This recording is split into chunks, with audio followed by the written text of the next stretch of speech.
Vamos abrir a Escritura Sagrada em Atos, capítulo de número 14.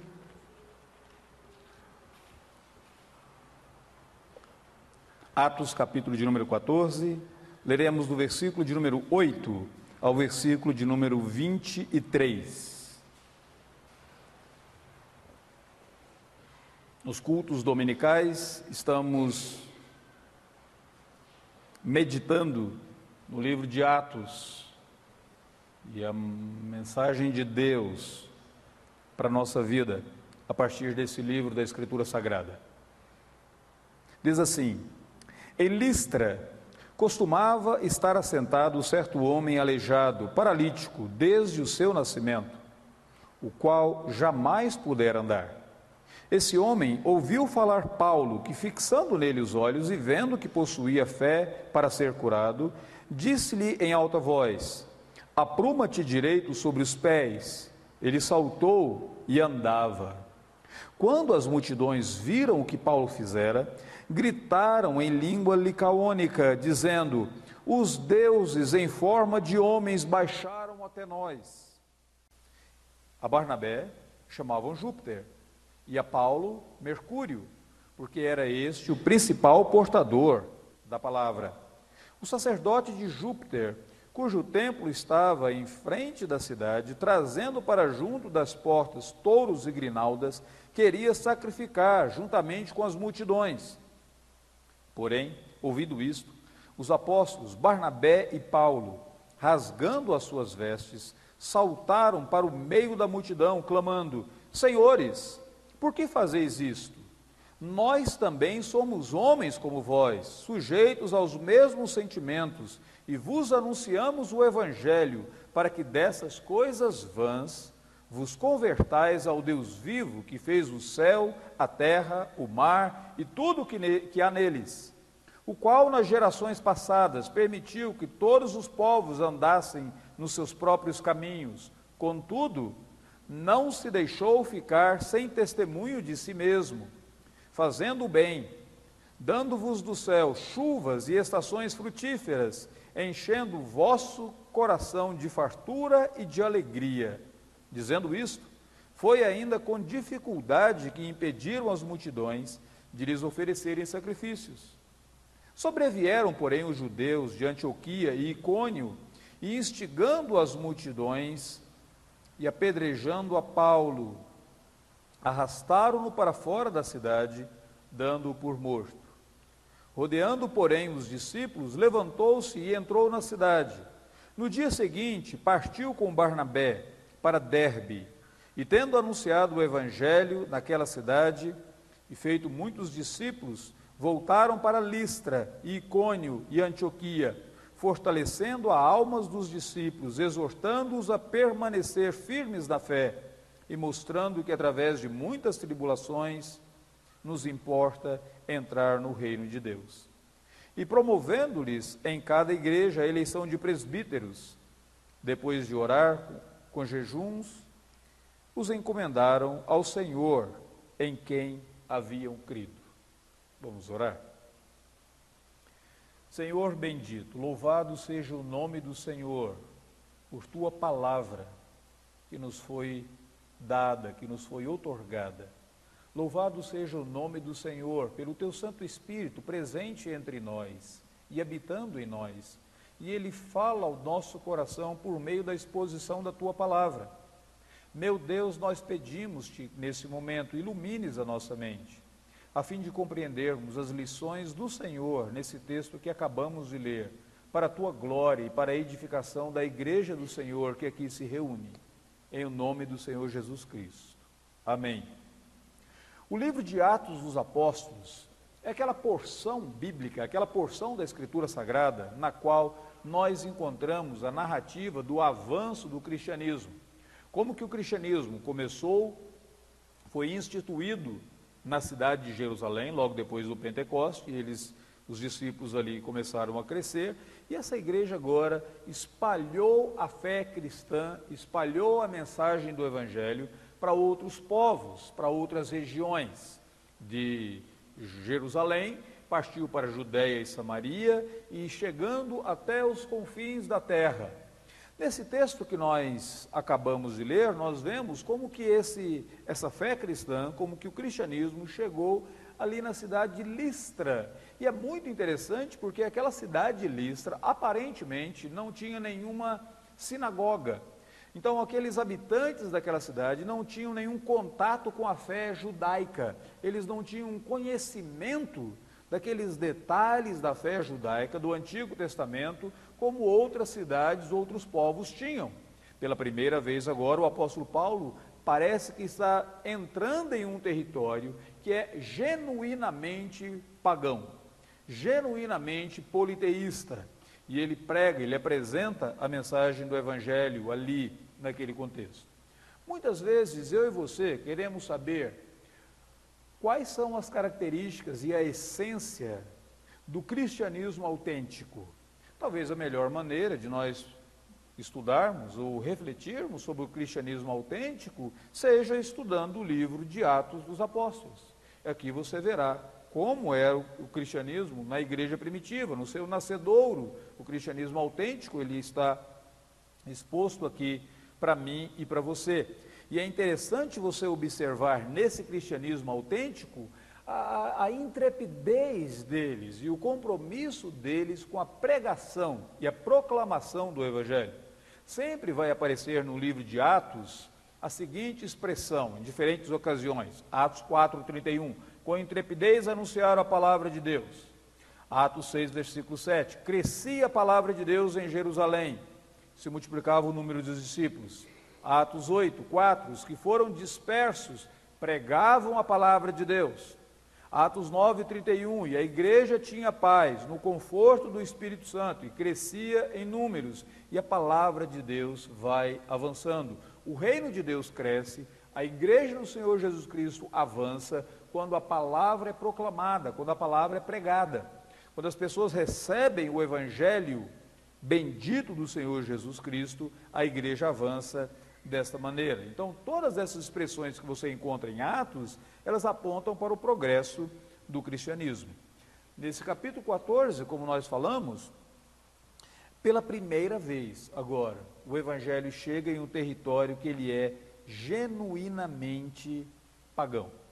E é engraçado porque logo depois desse episódio, os apóstolos, Barnabé e Paulo, eles voltam para Antioquia da Síria. Então, esses são os últimos dias, os últimos momentos daquela primeira viagem missionária. Eles vão organizar depois uma segunda viagem, uma terceira viagem missionária, mas nós estamos nos últimos dias, nos últimos momentos daquela primeira viagem missionária. Versículo de número 26 do capítulo diz que dali navegaram para Antioquia, de onde tinham sido recomendados a graça de Deus para a obra que haviam cumprido. Então eles fazem aquele percurso, passam por Listra, Derbe, depois eles voltam para Antioquia, encerrando assim a primeira viagem missionária. Eles relatam para a igreja o que Deus havia feito por intermédio deles.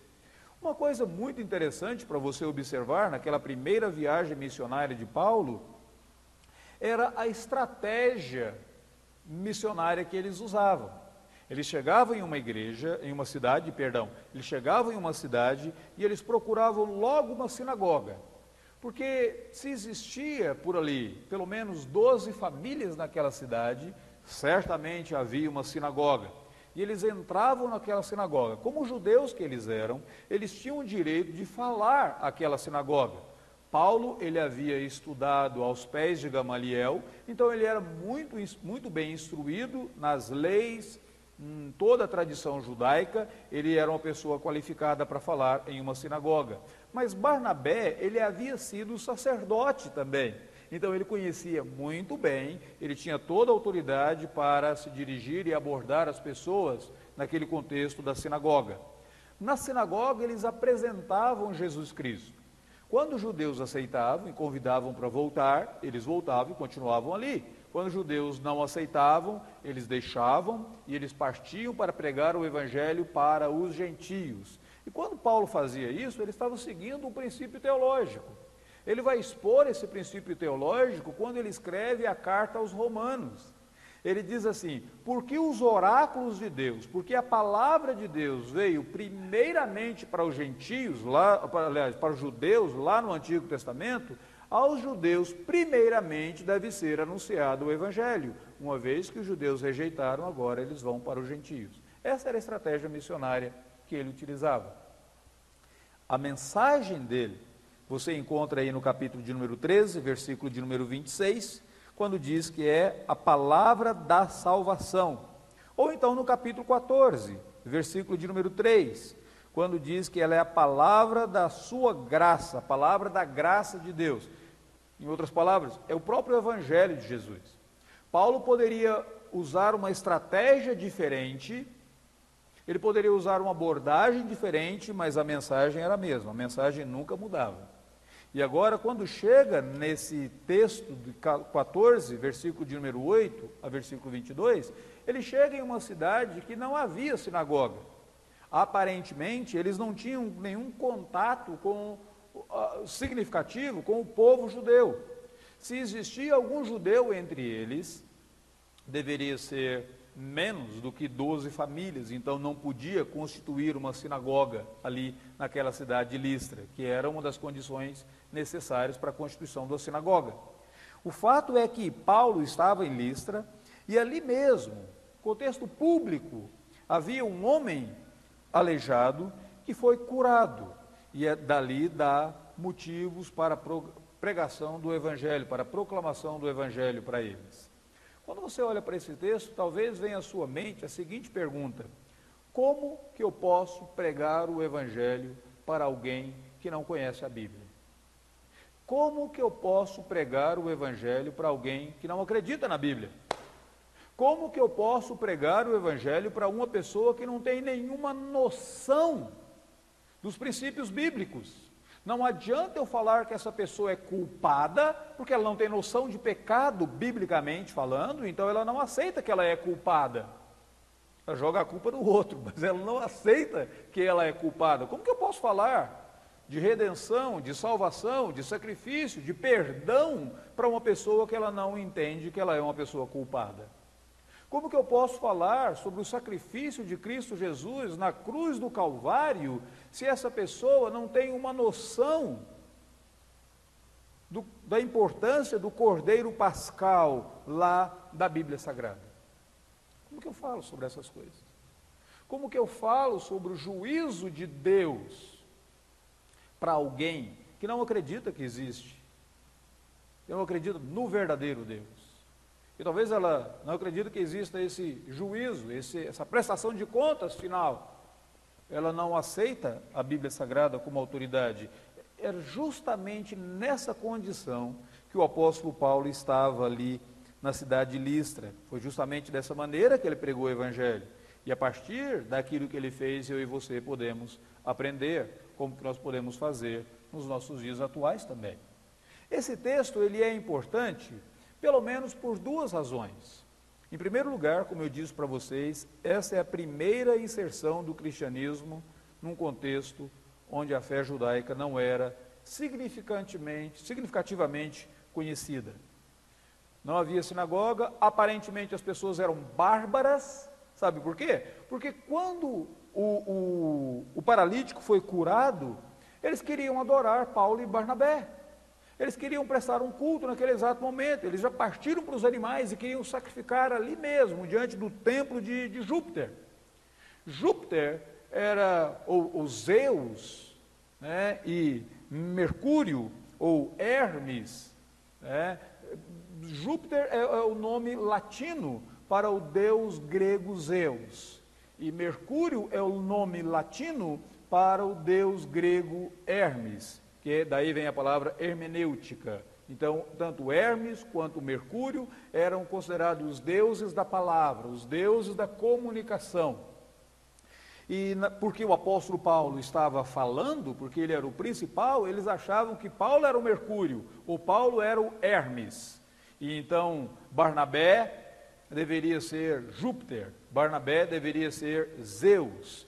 E naquele contexto ali onde eles estavam, no sul da Galácia, vários utensílios são encontrados com as figuras, com as caricaturas desses dois deuses que eram adorados naquela região. E agora, naquele contexto em que alguém foi curado, imediatamente eles têm aquela atitude um tanto quanto bárbara de praticamente se prostrarem, adorarem Paulo e Barnabé naquele exato momento. Tem um livro interessante chamado O Fator Melquisedeque, onde Don Richardson, conversações corrompem a história, uma lenda que foi contada por Ovídio no livro dele, Metamorfoses, em grego. E a lenda era mais ou menos o seguinte, que naquela região, havia a lenda de que em um determinado momento, Zeus e Hermes apareceram em figura humana, e eles bateram em várias portas procurando por pouso. E como eles não encontraram pouso ali, eles resolveram, somente um senhor já idoso, com a sua esposa, permitiu que eles dormissem. Eles transformaram a casa daquele homem em um grande templo, eles trouxeram prosperidade para aquele homem e eles castigaram os outros moradores. Se aquela lenda realmente permanecia naquele momento, imagine agora essas pessoas olhando para Paulo e Barnabé e pensando, será que Zeus e Hermes voltaram entre nós? Vamos fazer um sacrifício imediatamente. Eles partem naquela atitude um tanto quanto inculta, bárbara, e eles falam em outra língua, licaônica. Então eles não conheciam nem mesmo o grego como sendo a primeira língua deles, mas licaônico era a primeira língua deles, o grego era talvez a segunda língua, a língua de comércio que eles tinham ali, é isso que fala o texto. Então é importante por isso, primeira vez que o evangelho entra numa sociedade inculta, ou não tão culta como em outros lugares, como Atenas, por exemplo. E em segundo lugar, é importante esse texto porque é a primeira vez que um sermão de Paulo é registrado quando Paulo não faz nenhuma menção de um texto da Escritura Sagrada. Vocês notaram isso ou não? Nas outras vezes que Paulo prega, ele diz assim, como o Senhor Deus apareceu a Abraão, como ele disse a Davi, como ele fez e tal. Aqui, o povo não conhece a Bíblia. Então não adianta Paulo citar a Bíblia. Ele vai citar a Bíblia para quê? As pessoas não têm conhecimento bíblico. Como que você prega o Evangelho para quem não tem o conhecimento bíblico? Depois eles são apedrejados naquele mesmo lugar, por causa de outras pessoas que vêm de fora. Mas, pela graça de Deus, você observa aí no versículo de número 20, quando eles saem da cidade, versículo 20 e 23, quando eles saem da cidade, eles deixam discípulos naquela cidade. Houve conversão ali, houve transformação de vida naquele contexto. Se você pudesse resumir todo esse texto, nós diríamos que esse texto ele contém aí 3 eventos. Primeiro, a cura do coxo. Sair do versículo de número 8 ao versículo de número 10. Quando você olha a cura desse coxo, ela se parece muito à cura do paralítico, se parece muito com a cura daquele paralítico de Atos capítulo 3.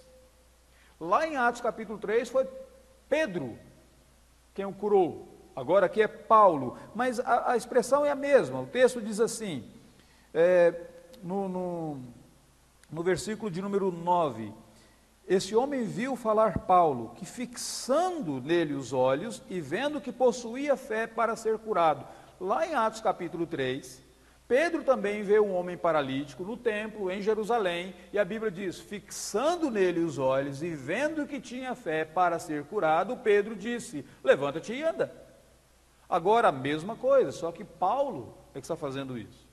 Quem está escrevendo esse livro é Lucas. Então ele está deixando bem claro para mim e para você que tanto Pedro como Paulo têm essa autoridade apostólica, os dois são apóstolos, e aquele paralítico, aquele aleijado, ele é curado ali. Depois que o aleijado foi curado, o que aconteceu? Uma tentativa de adorarem Paulo e Barnabé. Naquele momento, eles começam a identificar Paulo e Barnabé com os deuses, e o que Paulo e Barnabé fazem? Eles rasgam as suas vestes.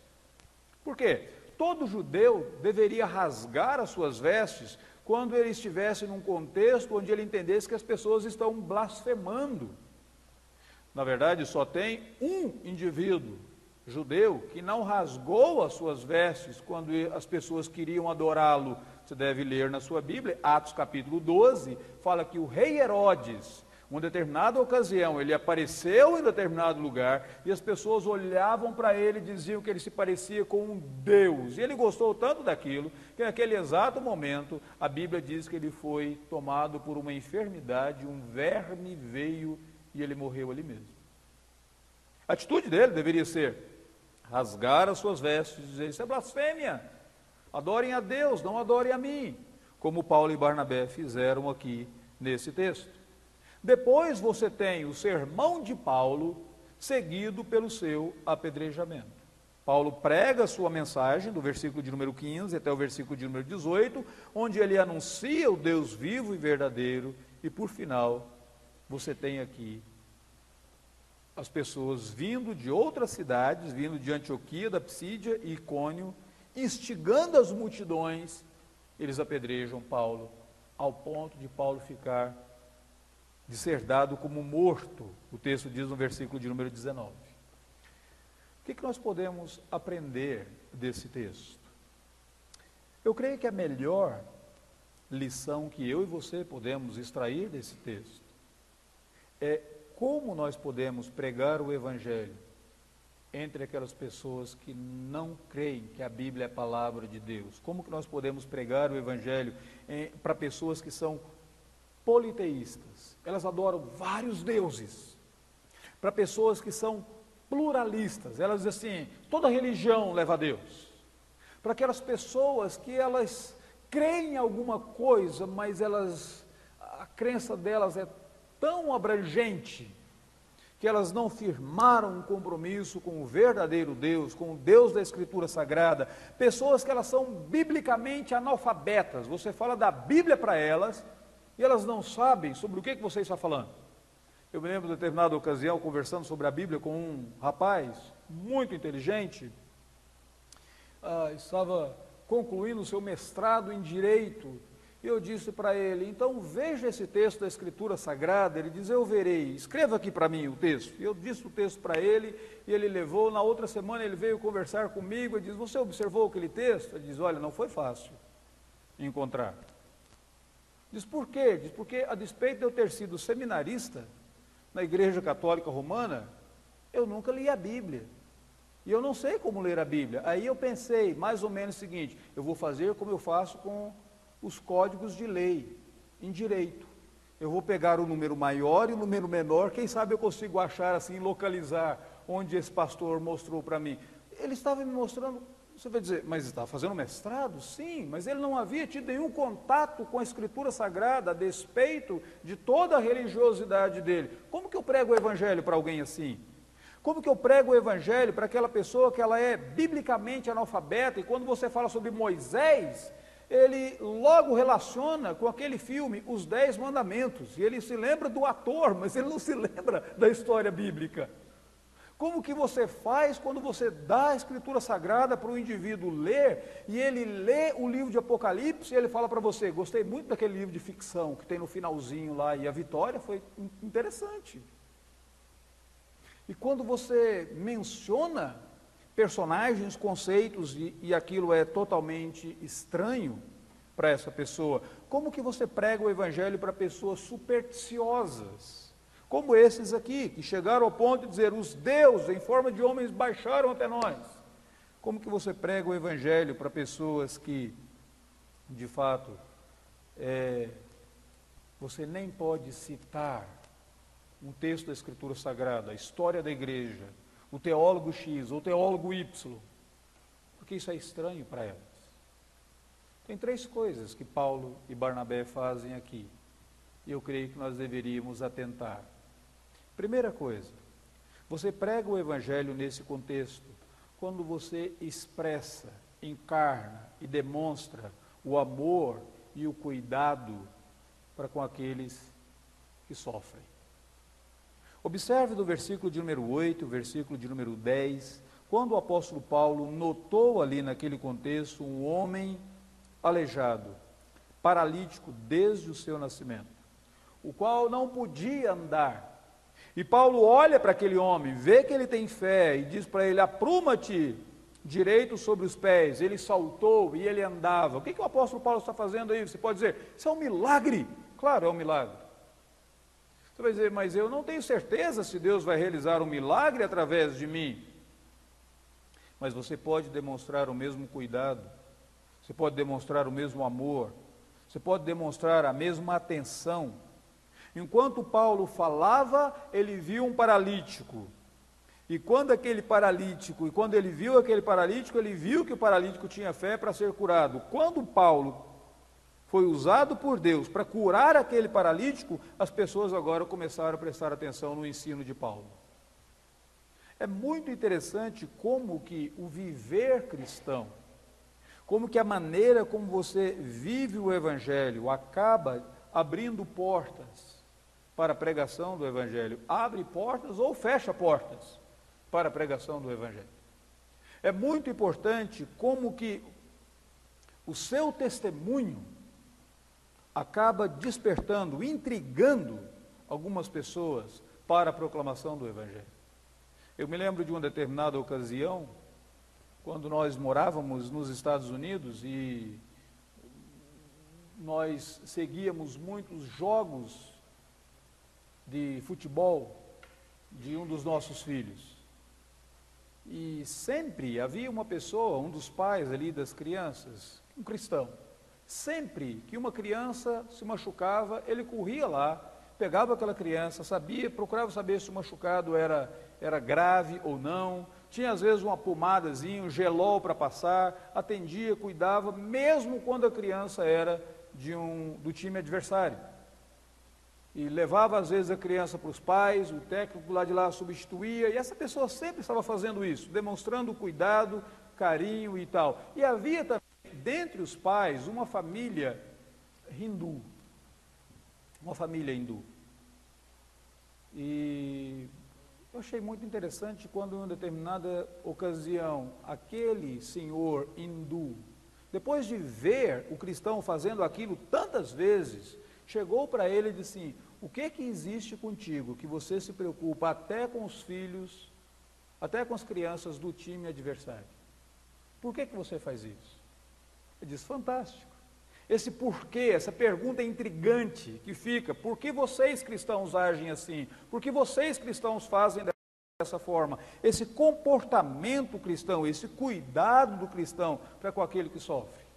Vários historiadores do cristianismo, eles vão dizer que quando a peste negra atingiu toda aquela região da Ásia, quando várias pessoas morreram, muitos fugiam, abandonavam as regiões, os vales, as cidades, eles iam para as montanhas para ficarem livres da peste, da mortandade.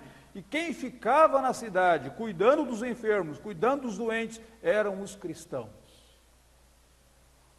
E alguns tomavam os enfermos, levavam para suas casas, cuidavam, e aquilo foi um testemunho tão forte, tão poderoso, que aquela época de morte, de calamidade, foi uma ocasião para vários conhecerem a mensagem do Evangelho, para vários serem despertados. Que doutrina é essa? Que fé é essa? Que faz essas pessoas cuidarem, inclusive, dos seus inimigos. Que fé é essa? Paulo, ele expressa o amor cristão pelo seu cuidado com outras pessoas. Paulo mais tarde vai escrever a carta a Tito, e ele vai falar sobre como que deve ser o comportamento do cristão, e ele vai dizer: quando você age assim, você está ornamentando, você está adornando a doutrina. É muito bom conhecer doutrina e a boa doutrina, mas se você não pratica a boa doutrina, você está trazendo a doutrina sem o adorno da vida prática. E Paulo escreve dizendo que nós deveríamos adornar essa boa doutrina. Da mesma maneira, Pedro mais tarde vai escrever dizendo que todos nós deveríamos viver de tal maneira que isso despertasse as pessoas a procurar saber a esperança que existe dentro do nosso coração. Então, a primeira coisa que você pode fazer para pregar o Evangelho para pessoas que não creem na Bíblia, não têm os mesmos padrões bíblicos religiosos que você tem, é viver e expressar o amor cristão. Seu comportamento, ele abre portas, mas ele pode fechar portas também. Segunda coisa interessante, é importante você distinguir entre os ídolos e Deus. Observe o que o apóstolo Paulo faz aqui. Aliás, deixa eu dizer para vocês o que ele não faz. Ele não chega dizendo assim, vocês são imorais, vocês são adúlteros, quebraram o 7º mandamento, vocês são ladrões, vocês estão debaixo da ira de Deus e o juízo de Deus virá sobre vocês, porque vocês são beberrões. Ele não faz nada disso. Mas sabe o que ele faz? Ele chega àquele momento de entender a crença deles, e ele rasga suas vestes quando eles querem adorá-lo, e ele diz, nós estamos aqui para anunciar para vocês uma mensagem, para que dessas coisas vãs, vocês se convertam ao verdadeiro Deus. O que eram as coisas vãs que Paulo estava falando? Eram os ídolos, era a adoração daqueles habitantes de Listra. Então Paulo distingue o ídolo do verdadeiro Deus. O que é um ídolo na perspectiva de Paulo? Um ídolo na perspectiva de Paulo são coisas vãs. Essa palavra que aparece aqui são coisas vazias, coisas que prometem, mas elas nunca podem cumprir, coisas que prometem uma satisfação, mas elas deixam você vazio, coisas que você vive por elas, você vive para satisfazê-las, você vive para obtê-las, mas elas sempre te deixam vazias. Em outras palavras, é como se Paulo estivesse dizendo para aqueles habitantes de Listra, eu sei que todo ser humano vive por alguma coisa.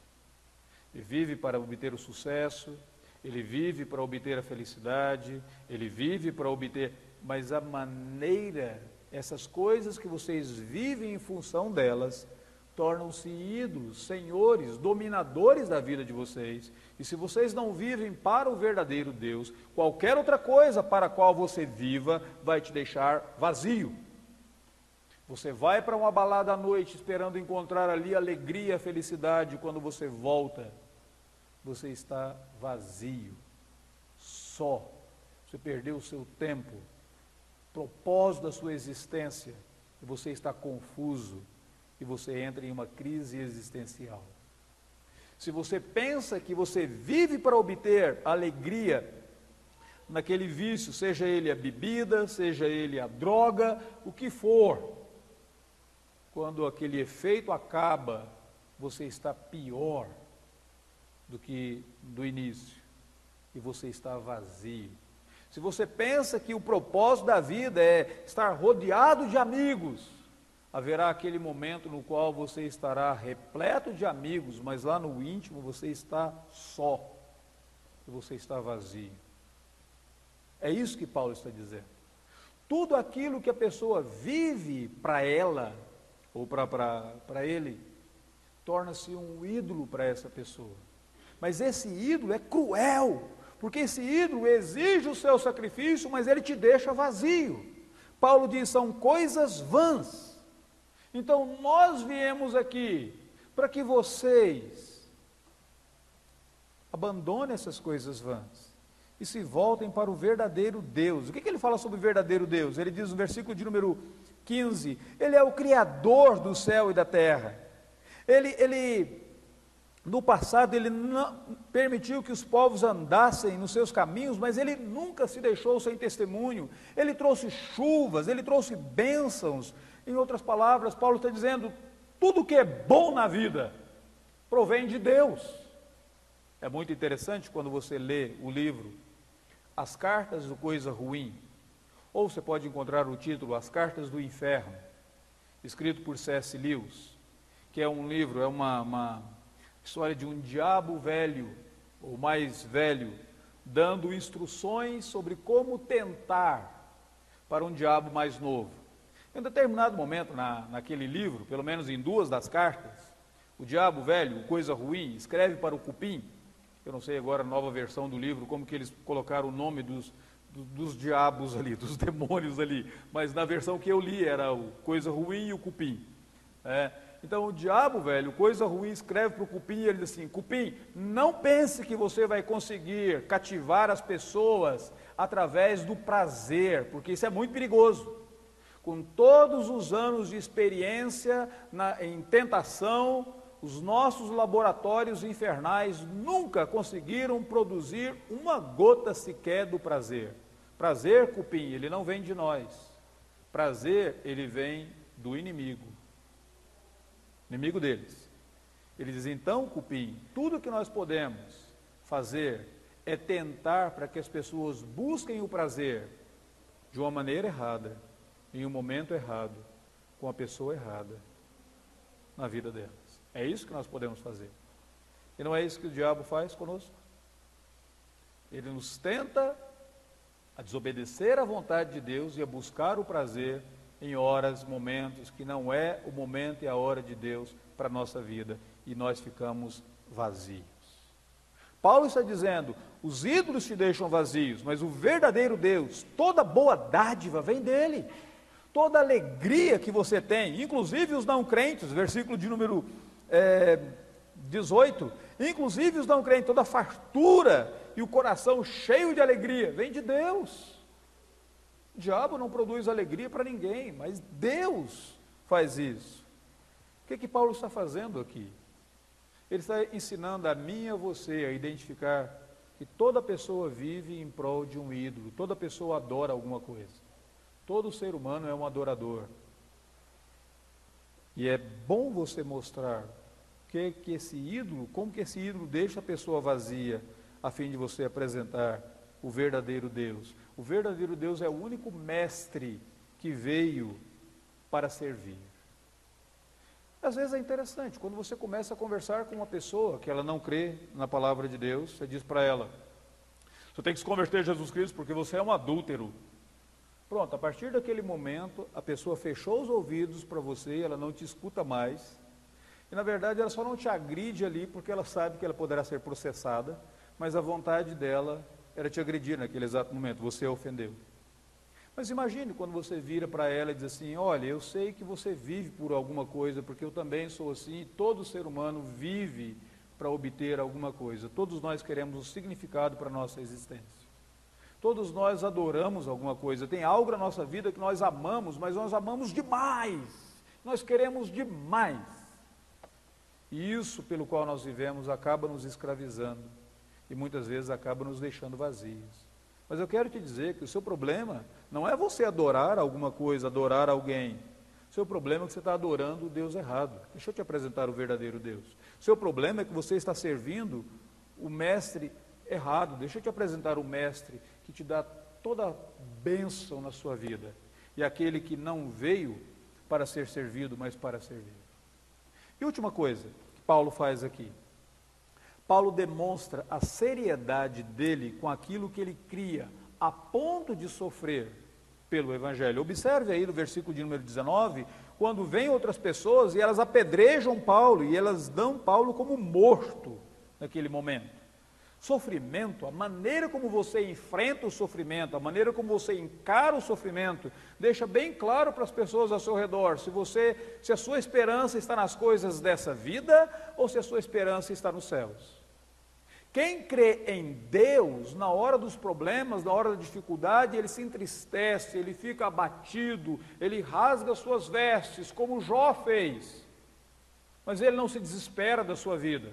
Quem não crê em Deus, na hora do sofrimento, na hora da angústia, ele é tentado a cometer suicídio. Ou no mínimo ele é tentado a falar como aquela mulher de Jó: abandona Deus e morre, amaldiçoa Deus e morre logo.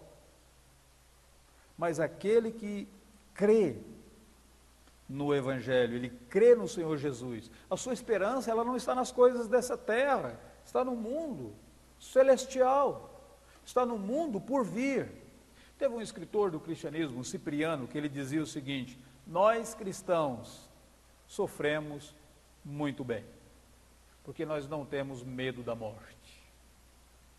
Engraçado, você vê aqueles cristãos sendo lançados na arena, feras dilacerando aqueles cristãos, e eles cantando naquelas arenas, de tal forma que alguém disse que o sangue dos mártires que caía por terra era a semente do cristianismo que haveria de brotar e crescer e avançar para o mundo todo.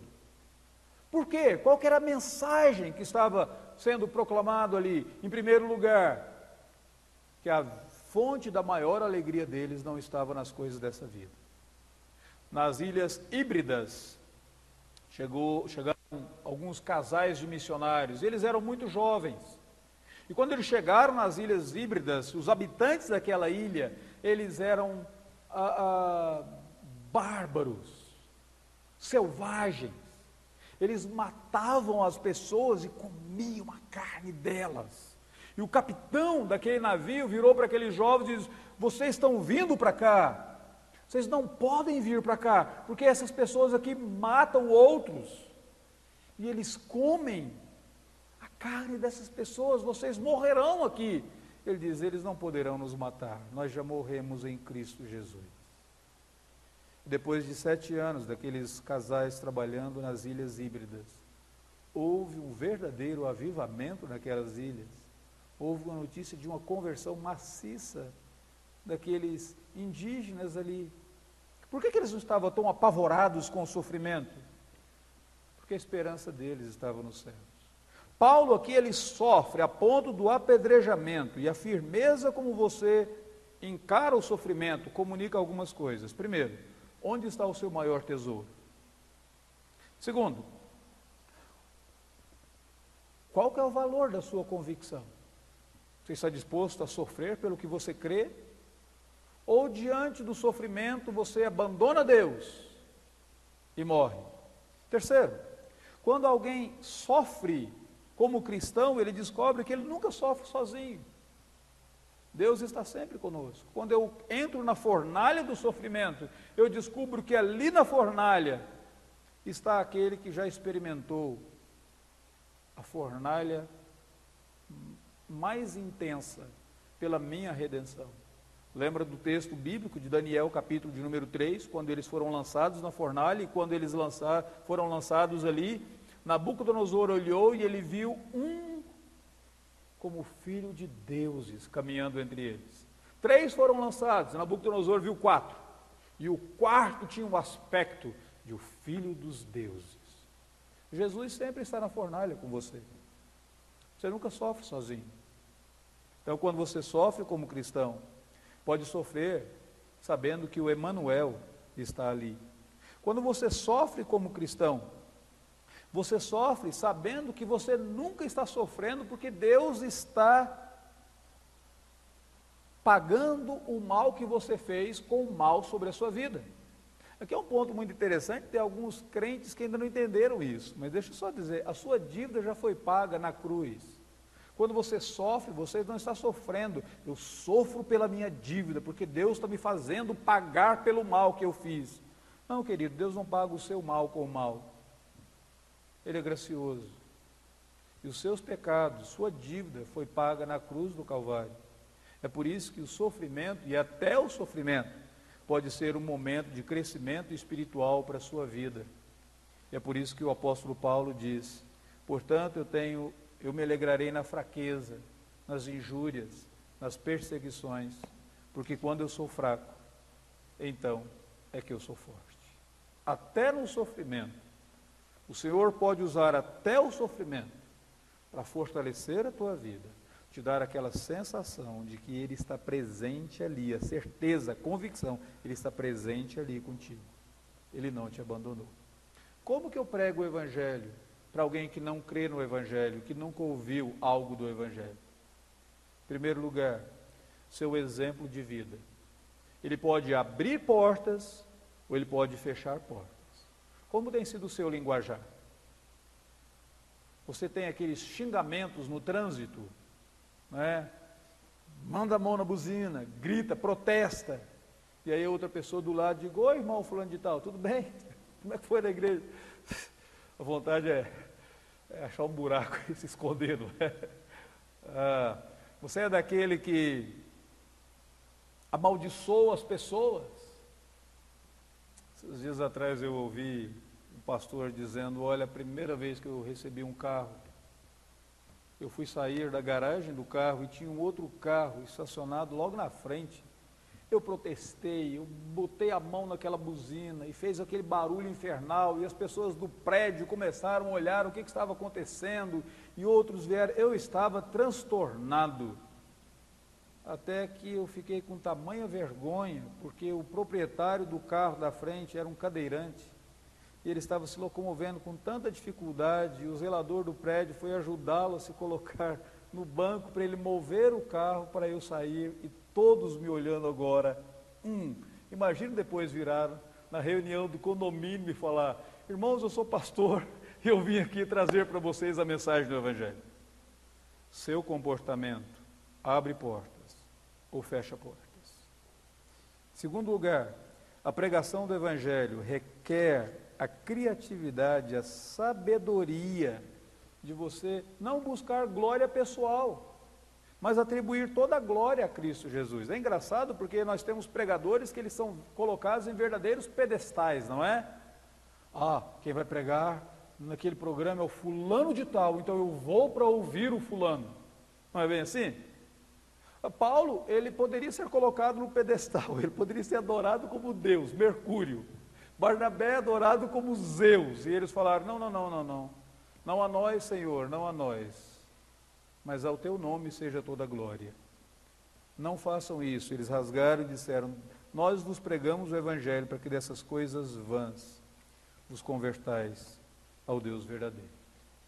E terceira e a última coisa que eu queria lembrar você: não pense você que quando você sofre, você está sofrendo apenas por tua causa, mas muitas vezes você sofre para que através da maneira como você responde ao sofrimento, pessoas ao seu redor vejam e elas conheçam melhor o Cristo, o tesouro que existe no seu coração, aquele que é o Senhor da sua vida. Foi dessa maneira que o próprio Paulo ficou impactado com a mensagem do Evangelho. A primeira ocasião que a Bíblia menciona o nome de Saulo foi quando ele viu um jovem chamado Estevão sendo apedrejado. E aquilo ficou na mente dele de tal forma que mais tarde, bem perto da sua morte, ele diz: a mim, eu fui um perseguidor da igreja do Senhor Jesus. A maneira como você responde ao sofrimento pode ser um grande testemunho para as pessoas ao seu redor. Então, muitas vezes você não sabe por que teu carro foi roubado. Por que alguém na tua família foi diagnosticado com câncer? Por que alguém sem nenhum histórico de diabetes na sua família agora foi diagnosticado com diabetes e é tão complicado esse diagnóstico? Nem sempre por causa dessa pessoa, mas muitas vezes por aqueles que estão ao redor.